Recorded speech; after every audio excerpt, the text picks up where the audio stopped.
When someone asked me to speak about what people over 60 should be doing, my first thought was, well, I've been over 60 for quite some time now. I'm in my 90s and I'm still getting up every morning excited about what the day might bring, so I suppose I must be doing something right. But here's the thing about reaching 60, and this is really important. You've already won the biggest lottery there is. You were born in Britain, or you've made your way there and you've lived through one of the most remarkable periods in human history. Think about it for a moment. If you're 60 today, you were born around 1964. The changes you've witnessed, the progress that's happened in your lifetime, it's absolutely extraordinary. When I was born back in 1930, life expectancy was about 60. So if you're 60 now, you're already playing with house money, as they say in the casinos.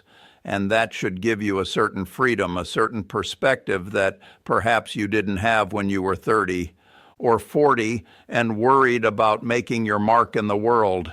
Now, the first thing I want to tell people over 60, and this applies whether you're in Manchester or London or the Scottish Highlands, you need to get your financial house in order. And I don't mean you need to become some sort of investment wizard overnight. I mean you need to be realistic about what you have, what you need, and how to protect it.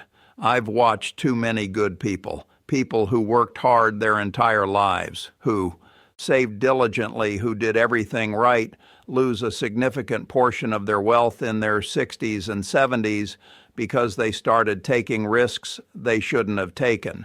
They got restless with their sensible investments.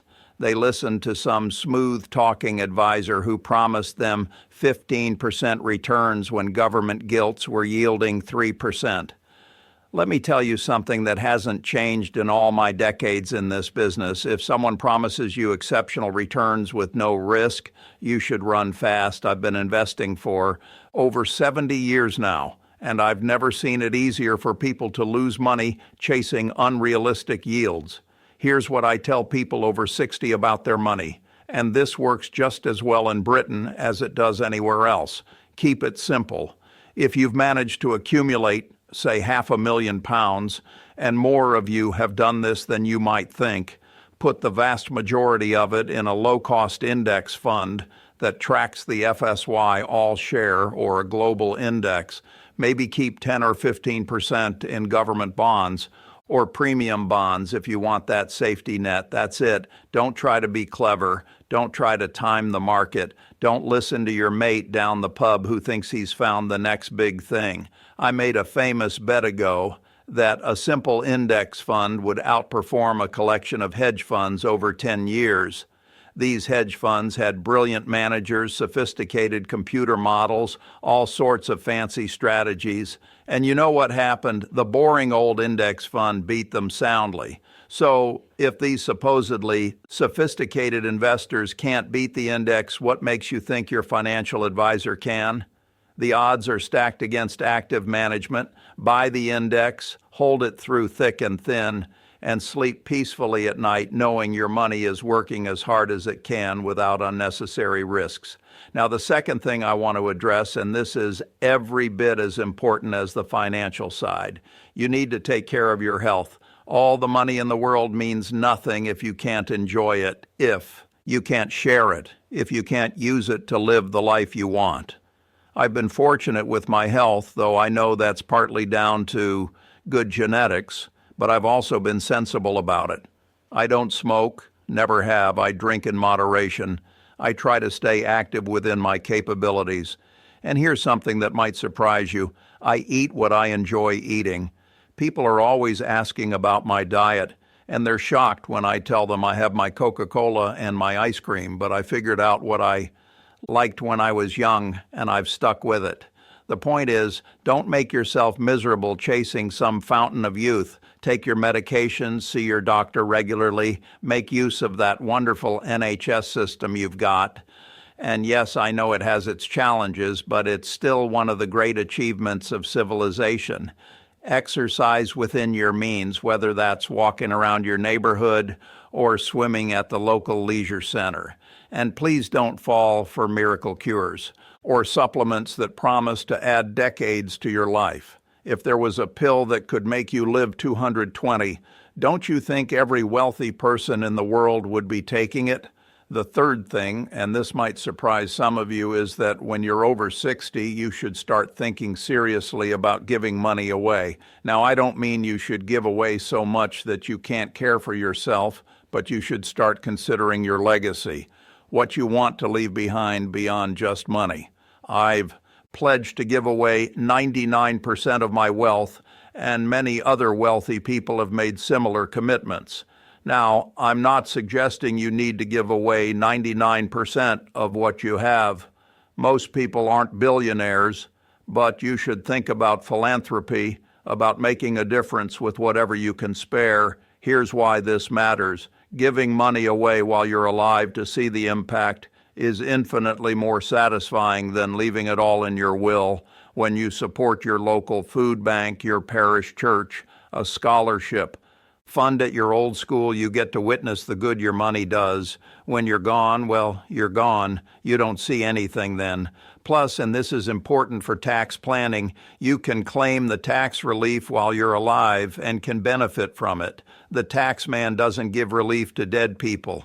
I remember when my late wife and I started giving meaningfully back in the 1960s, and we weren't wealthy then, barely comfortable really, but we gave what we could, and it felt right. And here's what I discovered. The more you give, the more you want to give. It becomes a wonderful habit. You start looking for ways to solve problems, to help people who've had less good fortune than you. Now, let me address something that might be uncomfortable, but it's crucial. You need to plan properly for the end of your life. I'm not being morbid here, just realistic. Death is part of life, and if you're over 60, you're closer to the end than to the beginning. You need a proper will, drafted by a solicitor who knows what they're doing. You need to have those important conversations with your children about what you want and what you don't want. Think about inheritance tax planning if your estate is substantial enough. Make sure your spouse or children know where all your accounts are, what your passwords are, who your solicitor is, who your accountant is. I've seen too many families torn apart after someone dies because they didn't plan properly. Children fighting over money, nobody knowing what mom or dad really wanted, assets tied up in probate for years. It's unnecessary and it's heartbreaking. Having everything sorted out, having a clear plan in place, it's liberating. You don't have to worry about what happens after you're gone. You can focus on making the most of the time you have left. Here's something else that's vital for people over 60. You need to stay engaged with life. I see too many people who retire at 65 and then just fade away.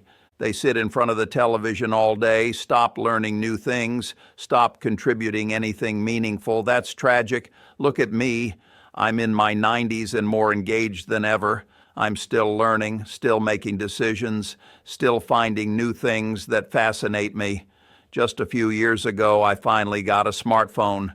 I was probably one of the last people in the world to get one, but it opened up new possibilities for staying connected and informed. The point is, don't stop learning just because you've reached. What someone arbitrarily decided is retirement age. Take a course at your local college, learn a new language, maybe brush up on that French you studied at school, learn to use technology if you haven't already. Travel to places you've always wanted to see. Read about subjects you know nothing about. I still read for hours every day, annual reports, newspapers, books on all sorts of topics. I probably read more now than I did when I was 30, and it keeps my mind sharp and engaged with the world. And don't underestimate the value of work, even if you don't need the money. I know retirement sounds appealing when you're 55 and stressed about your job, but the truth is, most people need some sense of purpose, something meaningful to do with their time. Maybe you don't want to keep doing the same job forever. That's perfectly understandable, but find something. Volunteer at your local hospital or charity shop. Mentor young people in your field. Start a small business doing something you've always enjoyed. Teach, coach, write. about your experiences. I've been fortunate to love what I do, so I've never wanted to retire completely. But even if I didn't love investing in business, I'd find something else worthwhile to do. Sitting around doing nothing is not a recipe for happiness or good health. Time becomes more precious when you're over 60, especially when it comes to family. Your children are probably grown now, possibly with children of their own. Your parents, if they're still alive, are likely in their 80s or 90s and may need more care and attention. Here's what I've learned about family relationships in later life. Time is far more valuable than money. Your children don't need you to leave them an enormous inheritance. What they need is your presence in their lives and in their children's lives, while you still can provide it. I've been blessed with wonderful children who are all in their 60s now. They've built their own successful lives, but we still spend time together regularly. We still talk, still learn from each other. My grandchildren and great-grandchildren bring incredible joy to my life. When I see the world through their eyes, it reminds me how wonderful life can be. But here's something important about family relationships. As you age, you need to let go of old grudges. Life is too short to stay angry about things that happened 20 or 30 years ago. I've seen families where parents and children barely speak because of some argument from decades past, and then someone dies, and everyone realizes how much precious time was wasted on stubborn pride.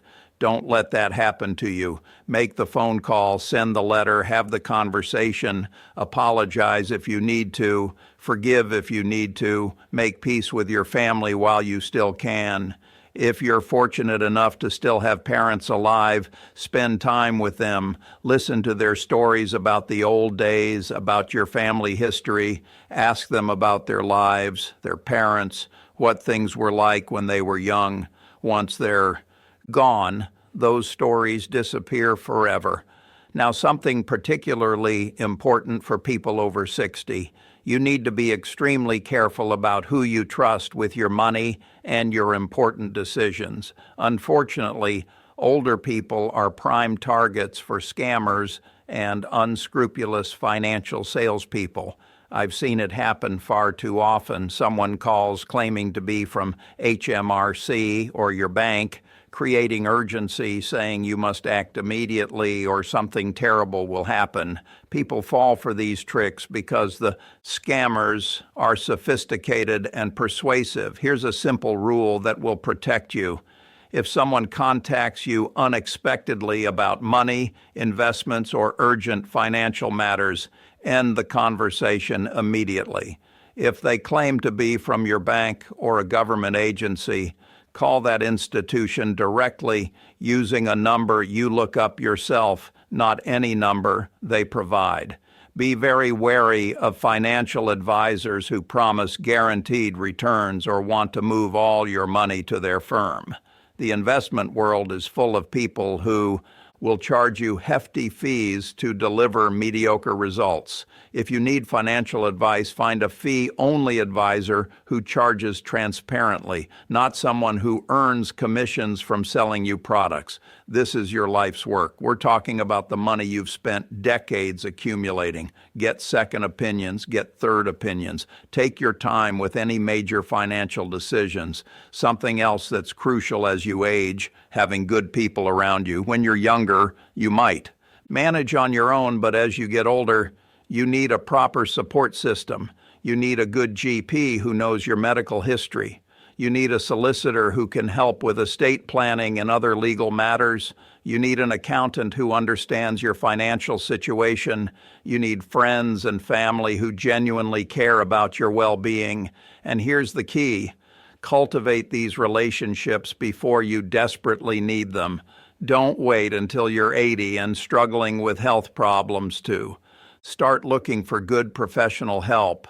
Don't wait until you're having memory issues to build relationships with people who can support you.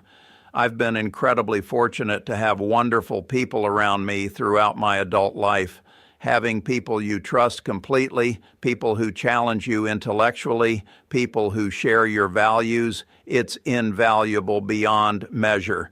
Let me address something many people over 60 worry about: the fear of becoming irrelevant in a world that seems to change faster every year. It's easy to feel like you're being left behind by technology, by social changes, by new ways of doing things. But here's what I've learned over 9 decades. Experience and wisdom don't become obsolete. The fundamentals of human nature don't change. The basics of good relationships, sound decision-making, treating people with respect and fairness. These things are as relevant today as they were 50 years ago.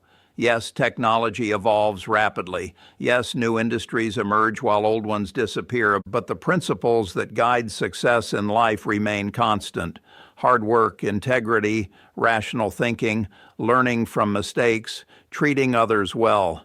These never go out of fashion, and older people possess something younger people often lack: perspective. When you've lived through multiple economic cycles, various crises, and significant changes in the world, you develop a kind of calm that comes from knowing most problems eventually get solved and most crises eventually pass. I've lived through the Great Depression, World War II, the Cold War, numerous recessions, market crashes, and countless other challenges. And you know what? We survived all of it. Britain survived all of it. People kept innovating, kept building, kept making life better for the next generation. That perspective, that knowledge that difficulties are temporary while progress is permanent, is incredibly valuable. Don't let anyone convince you that your experience doesn't matter or that your wisdom is outdated. Now, let me talk about something many people over 60 consider: whether to move somewhere different for their later years. Many people think they need to move to the coast or to some retirement community when they get older. Maybe that's right for some people, but before you make such a significant change, think carefully about what you might be giving up. Are you leaving behind lifelong friends and family? Are you abandoning familiar doctors and other professionals who know your history? Are you walking away from a community where you're known and valued? There's something powerful about staying rooted in a place and a community where you belong. I've lived in the same house for over 60 years. People think I'm mad. They say I could afford to live anywhere in the world. But I love my neighborhood. I know my neighbors and they know me. When I walk down the street, people wave. At the local restaurant, they know exactly how I like my meal prepared. If you hate where you live, if the weather makes you miserable, if you have no connections to your community, then by all means, consider moving. But don't assume that relocating will solve all your problems or automatically make you happier. And if you do decide to move, be very careful about retirement communities that promise you everything. Some are wonderful, but others are primarily interested in separating you from your money. Do your research thoroughly, visit multiple times in different seasons if possible, talk to actual residents, not just the sales staff. Perhaps most importantly of all for people over 60, maintain hope and optimism about the future. It's easy to become pessimistic as you age. You see problems everywhere: crime, political divisions, economic uncertainties, social changes that make you uncomfortable. You might think the world is deteriorating, that things were better in the old days, but that simply isn't true. The world isn't falling apart. Things aren't worse than they used to be. By virtually every measure that matters, the world today is better than it's ever been. People live longer, healthier lives. They're better educated, more prosperous. Extreme poverty is declining worldwide. Technology is solving problems we couldn't even imagine solutions to just decades ago. Yes, we have challenges. We've always had challenges, but we also have more tools to address those challenges than any generation in human history. I am extraordinarily optimistic about the future of Britain and the world. I believe the next generation will live better than we have, and their children will live even better still. This optimism isn't naive, wishful thinking. It's based on nearly a century of observation and experience.